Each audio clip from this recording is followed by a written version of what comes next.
Well, good afternoon, and thank you all for coming out for this, the third and last of our second 100 years. In just a few minutes, you're going to hear from our speaker today, but I just want to pause for 1 second because 30 years ago tomorrow, a young man and young woman came to this church and got married. And I think we should say happy anniversary to David and Lauren Niebuhr. 30 years. You were so young all those years. It worked. Look at that. Yeah. So we're glad to have David back as our facilitator, our foil, whatever he's going to do as we get ready. And I'm very glad to have John Ericson here for our series. I've known John for a number of years. We have the pleasure of working together on the Easter Vigil. John is the pastor at Reformation Church in Newport News. His other job is being the education coordinator at the old brick church, St. Luke's in Smithfield. And it was really from one of our gatherings for the Easter Vigil, John, as we were getting ready, John said, "Are you listening to my podcast?" And I said, "What podcast?" I was thinking of Easter and everything, and he said, "You should listen to it." And then that week after Easter, I listened to like every episode they had driving up and down the road. Fascinating information. And no surprise, a lot of the speakers we had last year were people who had spoken on his podcast. And so very grateful for his knowledge in curating things together. I'm not going to speak much more except to welcome John and say thanks for being with us. Thank you, Sven. Well, thank you all very much. It is a great joy to be with you at this beautiful and historic church, and especially a pleasure because of my friendship with Sven and Jen. Good to see you, Jen. And thank you for the commercial. I was going to give that commercial about the podcast, and recalling everything now, History from the Old Brick Church. Any educational event comes under the banner of History from the Old Brick Church. But I would love for you to listen to our podcast. It is available on all of your major streaming sites.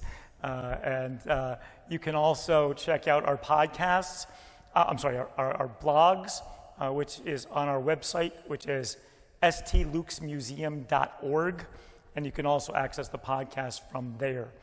As Sven mentioned, I'm also a Lutheran minister, so I can bring you greetings from our churchwide Bishop Elizabeth Eaton, whom I saw last weekend at the installation of our new synodical bishop, the Reverend Dr. Phyllis Milton. So now that we are in full communion, there was a lot of episcopacy running around at that event. So I kind of feel right at home.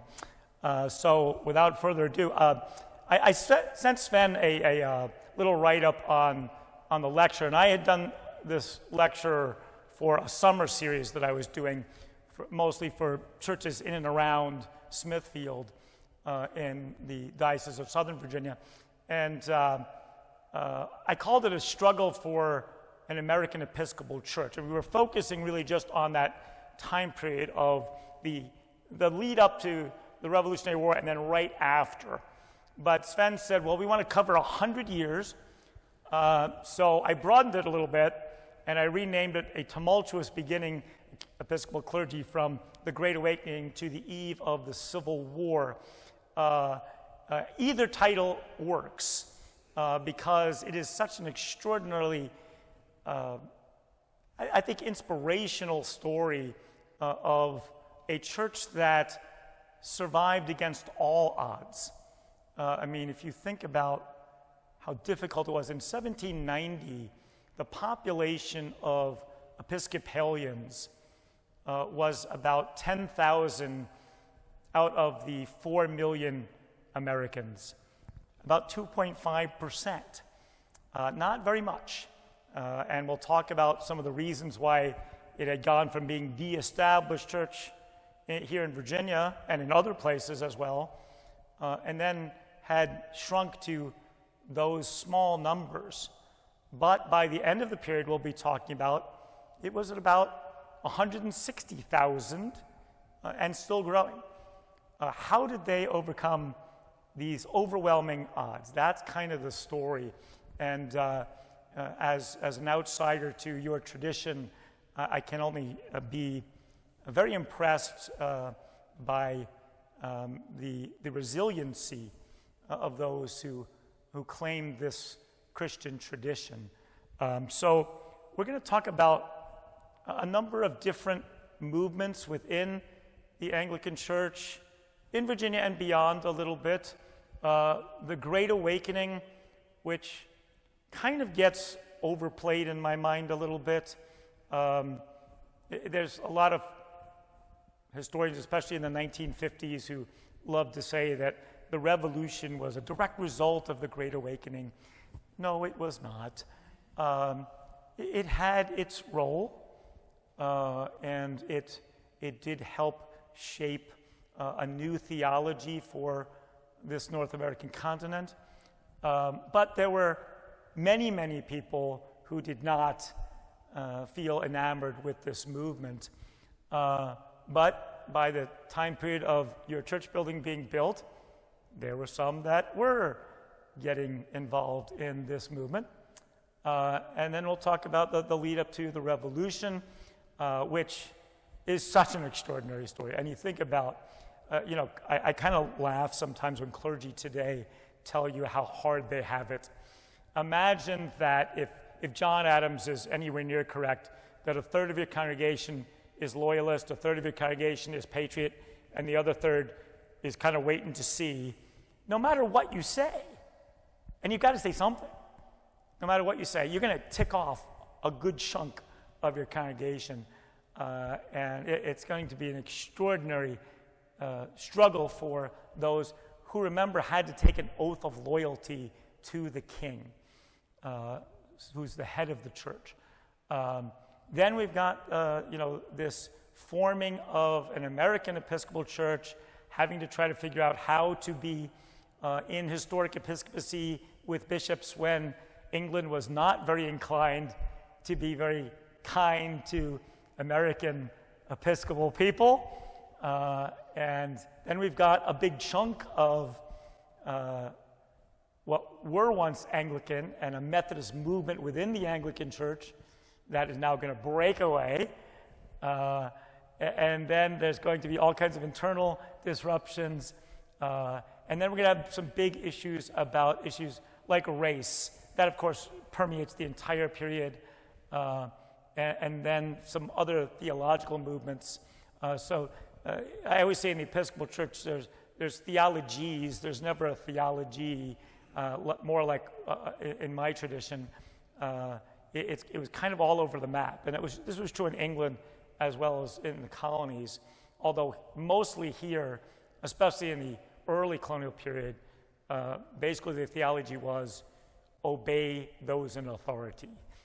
The church was an arm of the empire, and their goal was to make sure that you did not rebel, because the vast majority of people were laborers whom they were quite concerned about rebelling. And of course, they realized the worst of those fears in 1676 with Bacon's rebellion.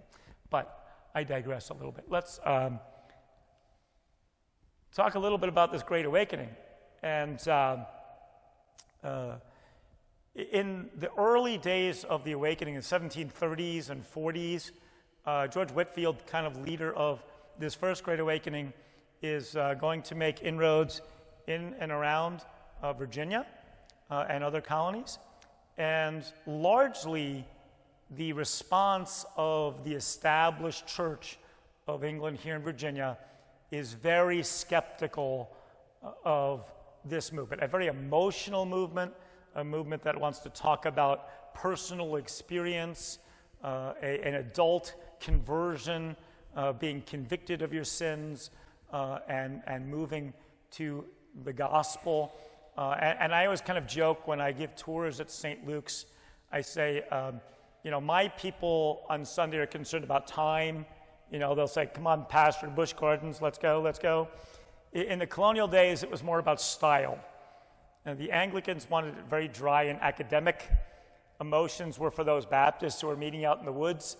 So the awakening was largely seen in the 1730s and 40s as highly suspect. I mean, it's the most un-Anglican thing you could possibly be talking about.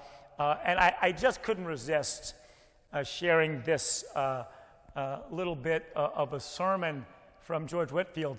And he's got this packed group of people, and he's a very animated guy. And he says, "Father Abraham, whom do you have in heaven?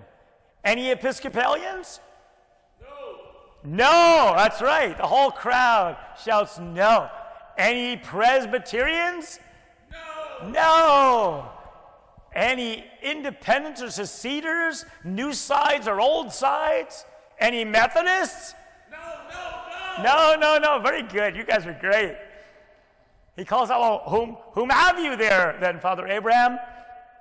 We don't know those names here. Abraham says, "In heaven, all who are here are Christians, believers in Christ, men who have overcome by the blood of the Lamb and the word of his testimony. God help me, God help us all to forget having names and to become Christians indeed and in truth." These are very dangerous words in a colony that has an established church, right? To rebel against the church is to rebel against the king. And in fact, and we'll talk about this in just a little bit, but the first act of rebellion really several decades later is calling for a day of fasting without a bishop. Of course, we never had a bishop over here in the colonies, so taking that upon yourself was actually an act of rebellion. The church and the state are one and the same. So this kind of language is very shocking, I think, to these Anglican clergy, what few we had. Remember that because we had no bishops, we've got a shortage of clergy during the entire period. But by the time of the period we're talking about, in the 1750s, they're giving some incentives.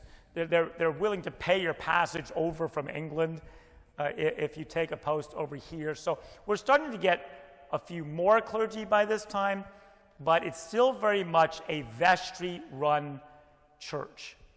And Sven, I think I could venture to guess it still is. Right. I mean, so the English are kind of curious about this because the English will say, "We don't understand how you Americans do things." I mean, that's right. It was very different right from the start because of that issue of no bishops. This is going to be very challenging to the leadership of those few clergy that were here. Sven heard this on my podcast most recently.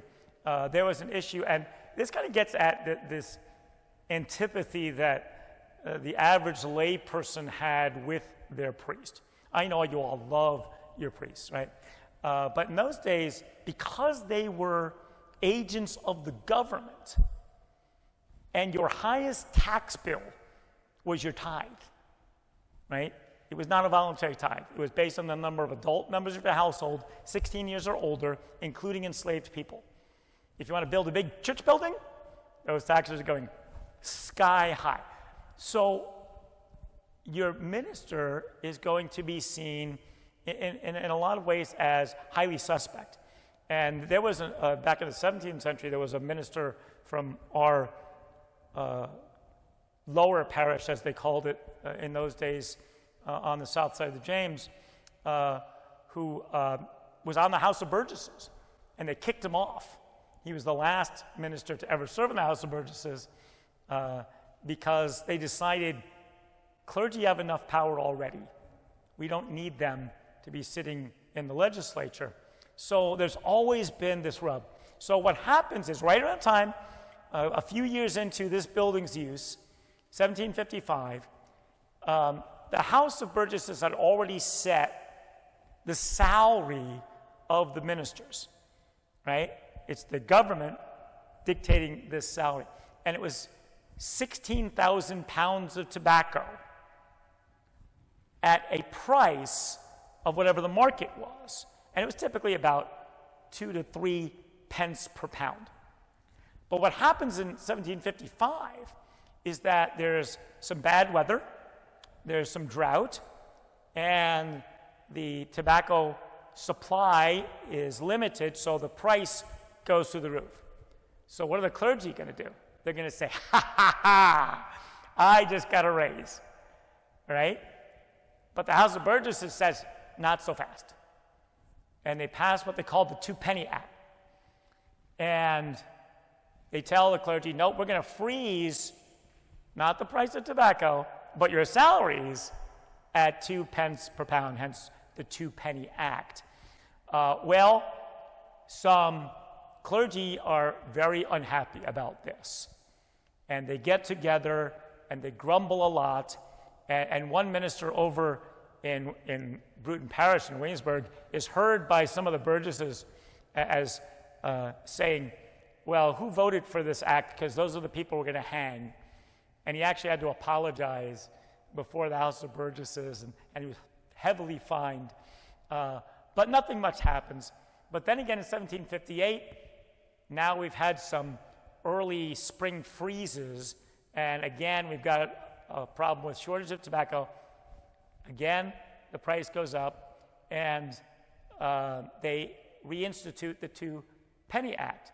Now, by this time, John Cam, who was actually one of the former ministers over at our old brick church in Smithfield, but by this time, a member of the faculty at William and Mary, and he's the rector of York Minster Parish in York County.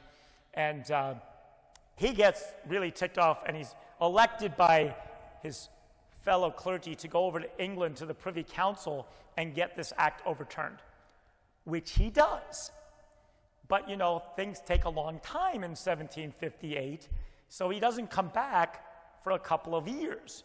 And by the time he gets back, well, everything is back to normal. And he comes back and he visits with the new governor, Francis Fauquier, and he says, here's the Privy Council's decision. You got to pay us. And Fauquier said, no, I don't. And in fact, he tells his enslaved people over at the Capitol in Williamsburg, if you ever see this minister come into the governor's palace again, forbid him. This is a grave insult. But we're going to have some court cases. And generally what happened is they would find in favor of the ministers, but they wouldn't award them very much money. And the most famous one was over in Hanover County, just north of Richmond, where a minister named Morey, Reverend Morey, is the plaintiff in this, and he wins, and then they go to the second phase of the trial, which was to assess damages. How much would he get paid? And he's now being opposed by the attorney for the vestry, who was none other than Patrick Henry. And Patrick Henry, with his fiery oratory, gets the jury to award Morey 1 penny. It was kind of their way of thumbing their nose at King George and saying, we get to deal with our relationship with our ministers, not London. Technically, the Bishop of London was the bishop for all of Virginia, but he's 3,000 miles away, and he doesn't understand what's going on here from the point of view of the parishioners. So there's already this kind of built-in antagonism between clergy and laity. Then, as we're getting close to the Revolution time, this idea of establishment is really going to get under the skin of some of these patriot people. And I always say that religion is not the essence of the Revolutionary War, right? It's not a religious war like the 30 Years' War was, or the French Wars of Religion. But religion, I talk about it as the grammar of the Revolution. They think in theological terms. Everything, the weather is understood in theological terms. Certainly something like a conflict with the mother country is going to be seen in theological terms. And most of the clergy of this established church, they've taken an oath, and they're true to that oath. And there was no more loyalist person in the colonies than Samuel Seabury up in Connecticut. And I should say, as we talk about some of these theological shifts, Connecticut was always the most high church, very cavalier kind of theology up there, much more so certainly than Virginia was. And Seabury writes a tract about the goings-on in Philadelphia of the Second Continental Congress. And he is ripping it apart in free thoughts on the proceedings of the Continental Congress. Those thoughts are rebutted by a young college student at King's College in New York, which is now Columbia University. His name was Alexander Hamilton. You might have heard of him. There's even a song in the play now about the dispute with Samuel Seabury. Again, these tensions are going to be very high. And there's a little political cartoon over here. It's one of my favorite political cartoons. This is showing the image of something that never happened. But it was a threat in these years of especially the 1760s now of bringing over a bishop, right? Now they're deciding maybe we really do need a bishop to unify the established church over here in North America, and Seabury is top of the list of promoting this idea. Well, how do you think Puritans in New England felt about that? Not so good. In fact, 40 years after the Revolution, John Adams will write a letter to his buddy, Dr. Jedediah Morse, a clergyman, and he says, who would have imagined that our apprehension of episcopacy, bishops, would have moved us to rebellion? Why was he so animated about Anglican bishops? Well, he goes on to say, an Anglican bishop doesn't just have ecclesiastical authority. He has political authority. And we'd have to do our weddings differently, our funerals differently, and that any theology that was separate from the Church of England would be considered heresy and punishable by law. So this political cartoon is showing what would happen to a bishop if he tried to step foot, I believe it's in New England, and you see the little bubbles coming out here, right? They are waving Calvin's Institutes. They are waving John Locke, a philosopher who talked about religious freedom, and they're pushing the would-be bishop back on to the boat. So as they're debating the merits of rebelling against the king, religion is all throughout this conversation, right?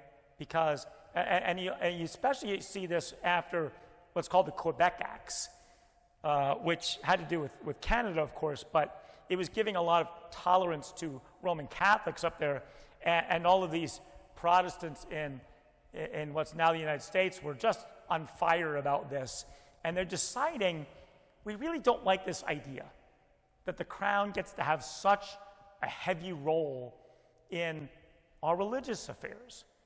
And remember, this is the time of the Enlightenment, where we're coming up with this idea of natural law, that our freedoms, including the freedom to worship as we please or please not to, comes from God and nature's God, not from a king, right?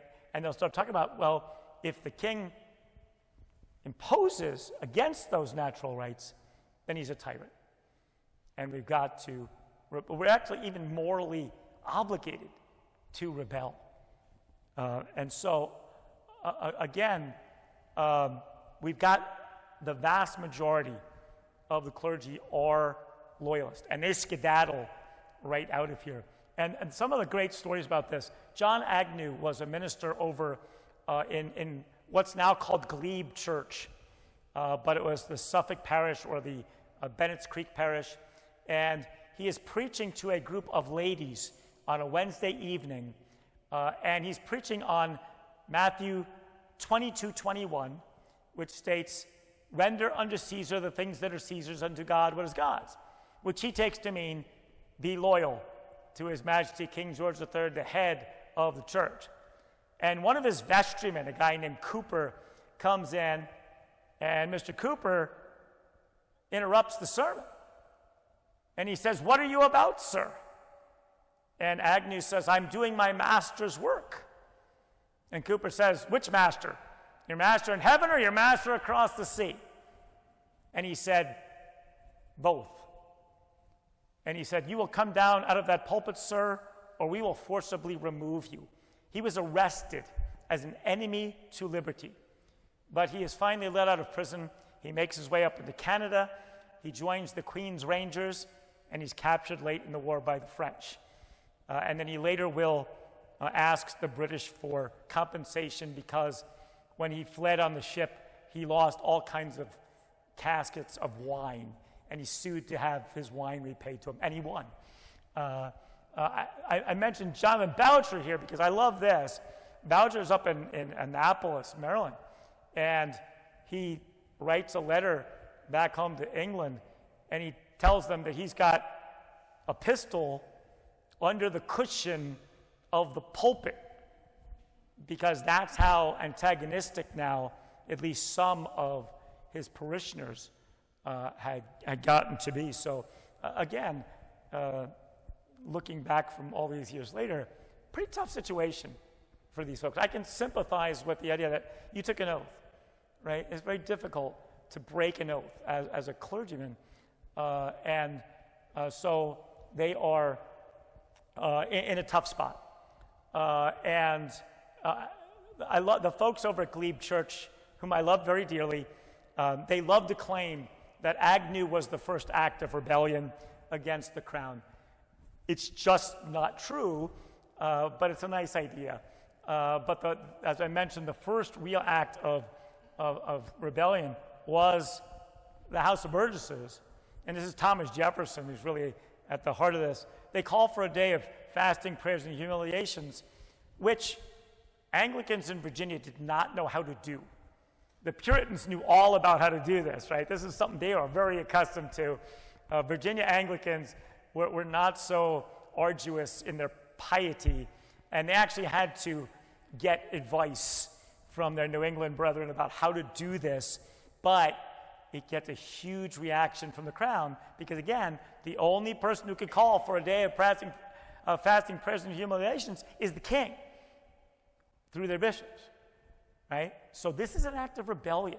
Religion is at the heart of this issue. And of course, Thomas Paine really gets them all worked up with Common Sense, which was basically a sermon on the Exodus story, which he didn't actually even believe in because he was a Marcionite. But he knew that would stir the people because most people, the only book they had was a Bible, and they were not going to get moved by Jean-Jacques Rousseau, but they will get moved by the Bible. So he uses that rhetoric, and he basically tells them, that every king was lousy, right? And he looks at the whole history of Israel and says, kings are a bad idea, right? And so they're going to extend that now to English kings. Now there were, again, a lot of difficulties for the clergy that stayed here, that did not go back to England. What are we going to do? Technically, the tithe is still in place, but what they do during the Revolution is they suspend the payment of salaries to the clergy. How's poor Sven going to make a living? Well, he's kind of stuck. So what he does is he says, well, I'm going to raise my fees for marriages and funerals and that sort of thing to try to survive. It's a really difficult. Even those who were patriot-leaning clergy are getting starved out, right? So I mentioned two lay people here, Carter Braxton and Edmund Pendleton. They're working within the Virginia legislature to try to maintain the established church because there were a lot of other reasons to rebel other than religion, right? So they still like the idea of church. And for those folks who were leaning in that direction, the idea was if we take religion entirely out of the government, we're going to have chaos. We're just going to have people fornicating in the streets or something. And so you have to have church and government. Otherwise, you're just going to have licentiousness all over the place. So they're trying to keep this Church of England in some kind of authority. But it is an uphill battle for sure. And I mentioned how they're interpreting everything theologically. This is an extraordinary tapestry that was done. And they're reinterpreting the Bible. And this is the story of David and Absalom, the disobedient son of King David. And it's hard to see this on here, but David is depicted just like King George. And Absalom is a poor patriot who's being hanged by the king. This is quite a revisionist idea of the story, but it tells you again how they are theologically working through this thing. So now any kind of authority is really, really suspect. So you think Church of England is doing well in this time period? I love how Bruton Parish puts this in their little history book. They say, attendance during the Revolution was moribund at best. That is a wonderful way to put it. Maybe a handful of people, because the rest are saying, I don't have to go anymore. I don't have to pay that tithe. I don't have to listen to the authorities of the church. So it's exceedingly difficult. It's also very difficult on the local parish. Let's imagine, and I'm just making this up, but let's imagine that there's a battle over in West Point, and you've got refugees coming in to Gloucester. Well, part of the duties of the vestry are to care for the poor. Now you've got double the poor people to take care of with less resources, because mostly the tithe has gone out of, at least it was still on the books, but they really just weren't enforcing it. So the clergy have a very difficult time. The vestries have a very difficult time. And vestries were also highly suspect amongst the average person too, because remember that the wardens in those days would take you to court every summer and prosecute you for any moral violations with civil punishments. So they, again, were like the clergy. They were highly suspect people in the minds of the average person. This shows some refugees who are fleeing into one of the neighboring parishes. It was a very, very extraordinarily complicated time. During this revolution, the movement within Anglicanism that was called Methodism is taking root more and more. And this makes perfect sense. I always think about the Methodists as kind of the quintessential American denomination, right? Because the idea was very kind of anti-authoritarian. You've got uneducated circuit preachers, right? I'll tell you a great story at the reception if you want to know about a funny story about one of these circuit riders who couldn't read the text very, very well. But in any case, it's now starting to break away from its Anglican roots. John Wesley was an Anglican priest to his dying day. He was very upset when after the war they split off and formed their own denomination. He never talked to Asbury again. He was just incensed over this. But again, this is another stress, right? And the Methodists are going to take off during this period, the entire period that we're talking about. They will grow at 300%, while the Anglicans are going the other direction, right? So this is another huge stress. And some of the clergy that they had in some of these Anglican parishes are breaking away from that. So the war ends in 1783, and now those who still want to hold on to this Anglican church tradition are struggling to figure out, what are we going to do now that we are a church without a king and we have no bishops, right? This is an identity crisis, right? Because again, there's lots of theologies in the Anglican tradition, especially in these days, so your identity is very much wrapped up in the mother country. And now you've got to figure out, what does it mean to be an American Anglican? That doesn't really make sense to us. So they're going to have a general convention, which barely anybody shows up to, and they're going to come up with a proposed Book of Common Prayer, and I kind of did this out of order. I want to go back to Seabury. Seabury, of course, is going to be the first bishop for the United States, but of course the English don't want anything to do with him, even though he was a loyalist, right? He was a hyper-loyalist. He's even what we called an Erastian, which was a belief that the government was supreme over the church, right? And so Seabury, who was very disliked outside of Connecticut by these patriot people, he's going to try to get consecrated as a bishop, but he's got to go to Scotland instead. He goes to Abingdon, and he is consecrated by what we call non-juring bishops, which means the non-jurors did not take the oath of loyalty to the king, because the Scots don't want to do that, right? So early Episcopal Church in the United States is going to take on a bit of this Scottish character, and the first prayer book is going to be very much in line with the Scots, and they're going to bring in some things like the epiclesis, which is the invoking of the Holy Spirit, which was not in the English Book of Common Prayer, but it was in the Scottish Book of Common Prayer. And so that's where they're going to begin to move. But not everybody likes Seabury, even in the Anglican tradition, and they still didn't think that having bishops in the Scottish line was quite up to snuff for their tastes. So the English bishops are getting nervous after Seabury's consecration at Aberdeen. They're afraid of this, Jacobean church taking over in America. So they changed the rules, and they said, okay, we will consecrate bishops in our historic episcopacy, and William White is consecrated in England, and he becomes the first presiding bishop for the Protestant Episcopal Church in America, which was the name that they adopted.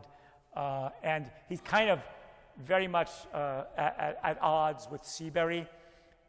Seabury will be the second bishop, but he doesn't last very long. He dies, and White takes over again.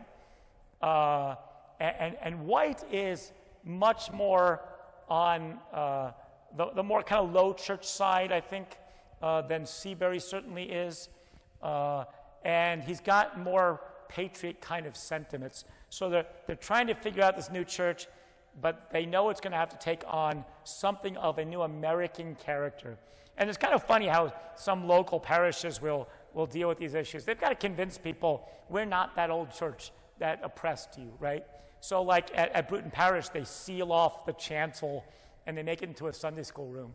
And my favorite is back at Glebe Church, where they reoriented everything from east to west. Again, their way of thumbing their nose at King George, like, that'll show them,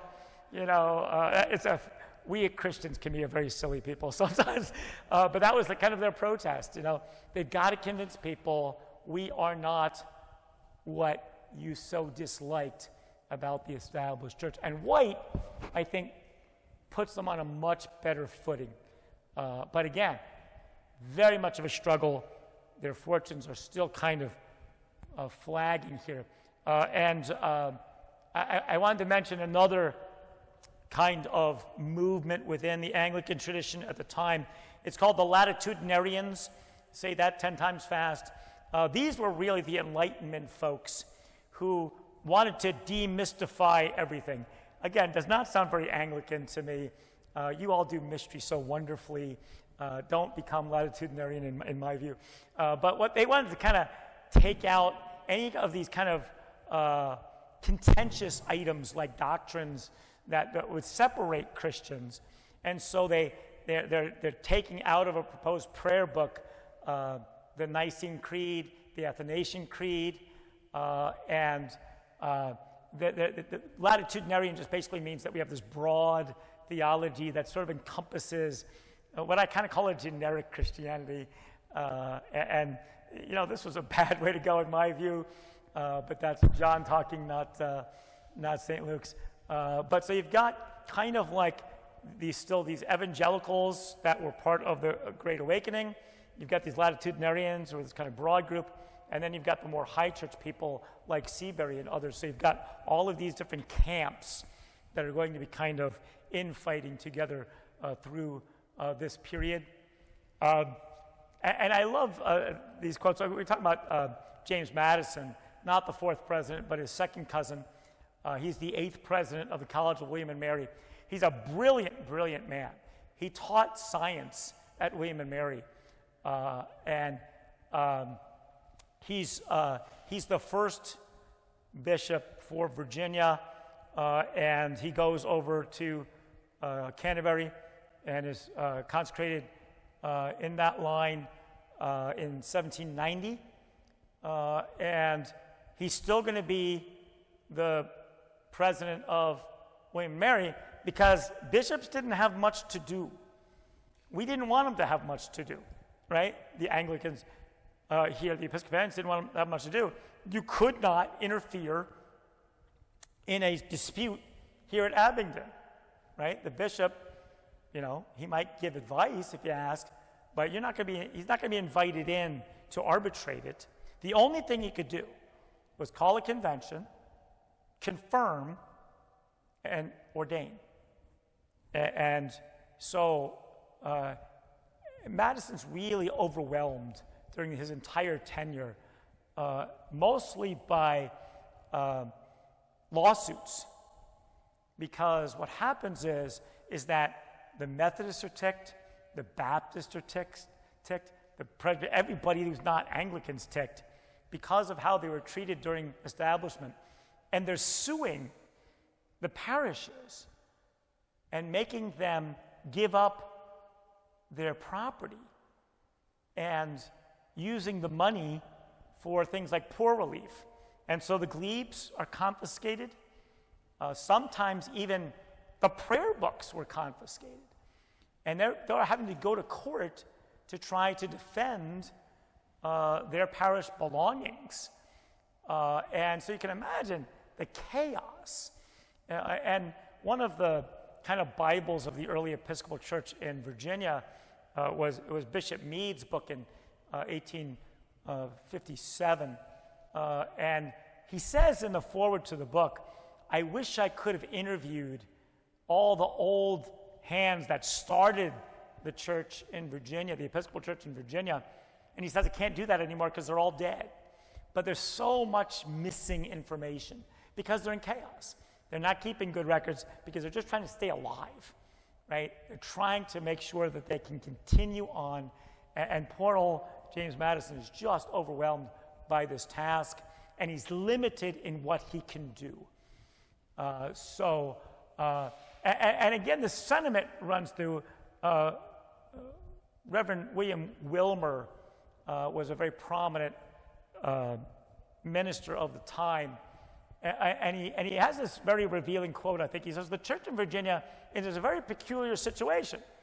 It's having been the established church, the prevalence and virulence of other denominations, right, the ones who are suing them, the sequestration of its glebes, the irregularity of the lives of its ministers, the various political causes that combine to swell high the tide of public opinion and indeed odium against her public form of service, her surpluses, right, just even the garb that people are upset about, and the paraphernalia of the clerical costume, right?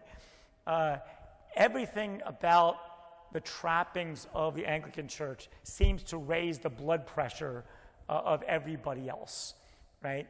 So imagine you're trying to form this American church within the Anglican tradition, and virtually everybody's against you. And your ministers are having to fight in court to keep your prayer books. I mean, this is an extraordinarily difficult task for any of these folks who were part of the early church. I just showed a glebe house here because they were all confiscated. And the reason they call it glebe church, by the way, is because they sued the government. They said that our glebe was donated, so you can't take it away from us. And they won that case, and they renamed it Glebe Church, which is, again, a great story. They have a lot of great stories at Glebe. I love this. This is the father of the 10th president. This is John Tyler Sr. And he's talking about Bishop Madison. And he says, when I speak of the bishop, I feel the highest veneration for his character as a man, but I like him not the better for his canonicals. They will not let a man be enough of Republicans. Besides, he went to Great Britain for the exalted station. Right? This is an Anglican guy. Right? He's a good now Episcopalian, and he's looking at Bishop Madison with these very jaundiced eyes, because he went to England from that king and his bishops to get consecrated.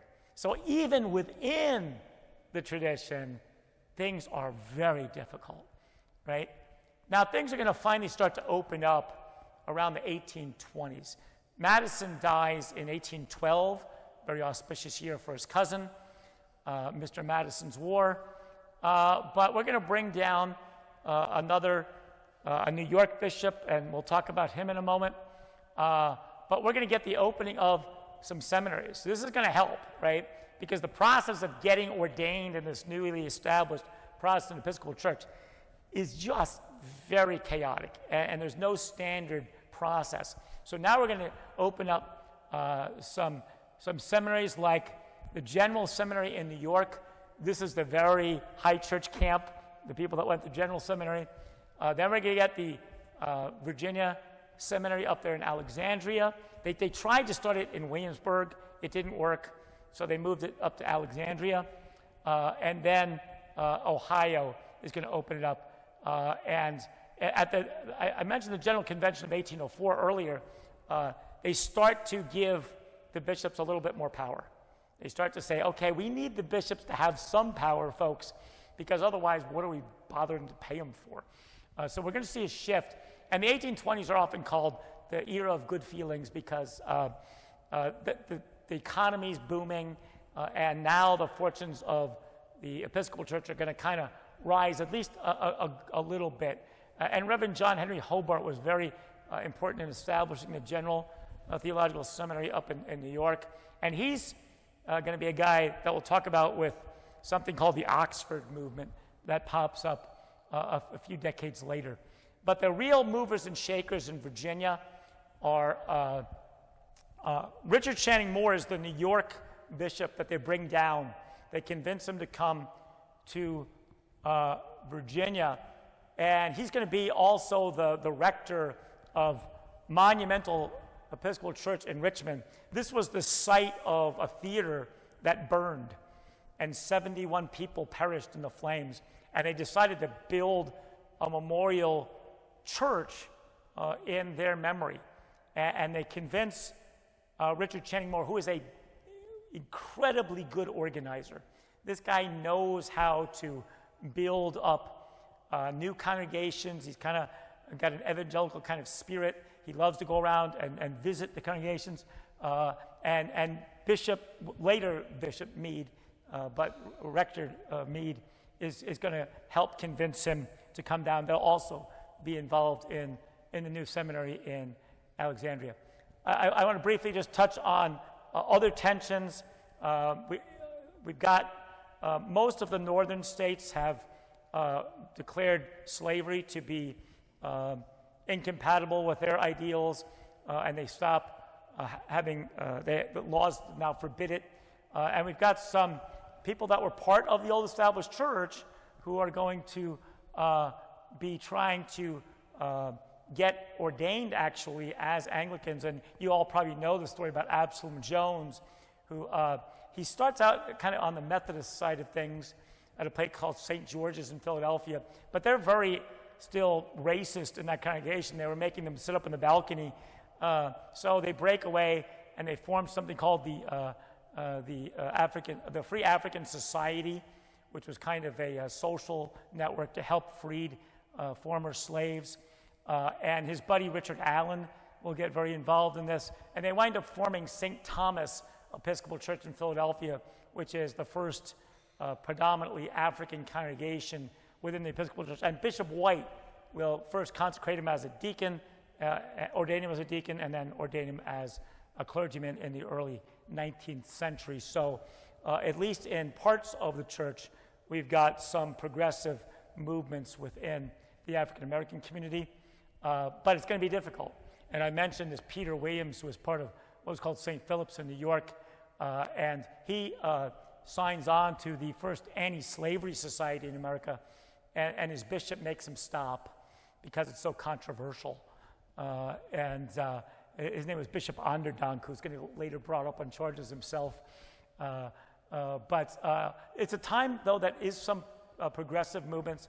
Women's rights are really kind of on the move here. Before the Revolution, the literacy rate of women was half that of men. By the 1840s, it's equal, right? So now we're seeing some good positive movement in some aspects of society. There's a group called the Colonization Society that wants to send the former slaves back to Africa. Bishop Meade was very much involved in that. But of course, mostly these African Americans are like, this is our home, not Africa, and they oppose it, as you can imagine why. So we're starting to see some divide between North and South. And lastly, I just want to briefly mention that over in England, there's this big movement that starts in the 1830s, and it's called the Oxford Movement, which is kind of that Anglo-Catholic side of the Episcopal, of the Anglican tradition. They try to kind of reimagine history a little bit, and they say that the 39 articles that came up in Elizabeth's tenure were really totally compatible with the Council of Trent, which they're not. It's an imagined history, but they're moving the church in a much more high church sense. And a lot of them actually wound up becoming Roman Catholic, like John Henry Newman, who was a brilliant man. John Keble does not, but it influences America too. There was a movement, again, with John Henry Hobart, Bishop Onderdonk. And I just want to mention really quickly, there was this poor seminarian who he wants to get ordained, and he's part of this Oxford movement, and they accuse him of being a crypto-Catholic, and they put him on trial. But the presiding judge was Bishop Onderdonk, who's very sympathetic to the Oxford movement himself, so they acquit him. So the poor guy goes to get ordained, and during the service, a bunch of ministers pop up and say, this guy shouldn't be ordained, and he tells them to sit down and shut up. And the poor guy gets ill. He tries to go down to Havana to get well, and he dies at 21 years old. So again, lots of difficulties in this early time period. And then, of course, we're going to get by the 1850s time, this big divide between abolitionists up north within the Episcopal Church and those who were the pro-slavery groups like Leonidas Polk, who's called the Fighting Bishop. He winds up being a general in the Confederacy. Dudley Tyng is one of the first big movers in the anti-slavery society within the Anglican Church, but his congregation doesn't like it. And so he has to actually form a new denomination. And he dies very young, and his last words apparently were to his father, make them all stand up for Jesus. And the hymn writer wrote the hymn, stand up for Jesus. Phillips Brooks up in New York was also a highly anti-slavery kind of guy, and he's also well known for writing the text to O Little Town of Bethlehem. But the end of this era that you asked me to talk about is going to see this big tension, and of course by the time of secession, it will split between North and South. What's extraordinary, though, is that by 1865, right at the end of the war, when most of the states are really struggling to go through the beginnings of Reconstruction, the Episcopal Church unites again so quickly, which again I think is a testament to their resiliency again. And the last thing I want to say is there's a lot of people who kind of pontificate about the future of mainline denominations like the Episcopal Church, and they'll say things like, you got 20 years left. My response to that would be, learn the history of the Episcopal Church, because they overcame much greater odds than we have even today. And if it teaches us anything, it is that we can endure as a people, and that God isn't finished with us yet. So there's great reason, I think, for hope that the future will be very bright. So having said all of that, we can open it up for questions. Any questions? I know it's like getting a drink of water out of a fire hose. It's a lot of information. I was kind of wondering if you had any information in the Tidewater here about how our diocese fared in terms of, because the argument at the Glebe Church was that the land was donated, and I believe our land was donated by some very prominent families who remained prominent families. So did that kind of thing have influence? Did the Glebe situation have influence, or? Well, was that one of the reasons? Because last week Carl had talked about the fact that by 1826, Abingdon seems to be on the mend, sure, as it were, sure, which is earlier than many. Sure. So the big problem comes out in 1802 when they passed the law about confiscating the glebes. So in those decades leading up to that era of good feelings, it's miserable for almost all these parishes. So glebes are that's an outlier. Most of these other parishes are being devastated by these lawsuits. So I think that in those early years, they're just struggling to survive. And it's quite extraordinary that they did to me. And I imagine that attendance was, again, more abundant best. We also had some quotes about how Abingdon didn't seem to be as concerned with the surplus and trappings of the Anglican Church, and wondered if that had any influence on their success. Yeah, it's really interesting. Because there was never bishops in the colonial days here in America, every parish was very different. There was no standardization. So you could have a very different character here than even up at Ware, right? They could be very, very different in their style of worship and their theology.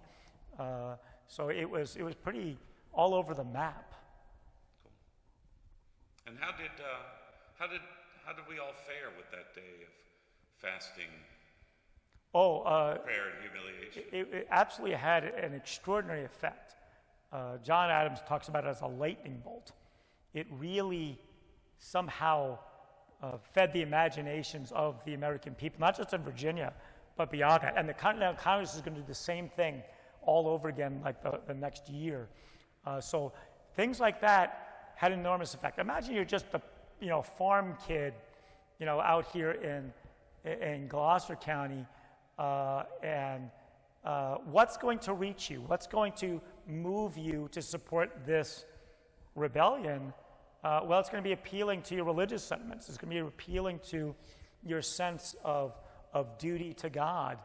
So it works beautifully, and again, for people on the other side too, the patriots are saying God's testing us to see if we'll be true to the revolution, and the other side saying God's punishing us for this revolution, right? They're all going to view it theologically. So things like the days of fasting and humiliations are going to happen over and over again because it had such a positive effect. And also Washington is going to employ chaplains in a much larger way than ever been done in the British Army. And he's going to encourage them because, remember, they signed up for very brief enlistments. And a lot of times he's got half his army just leaving.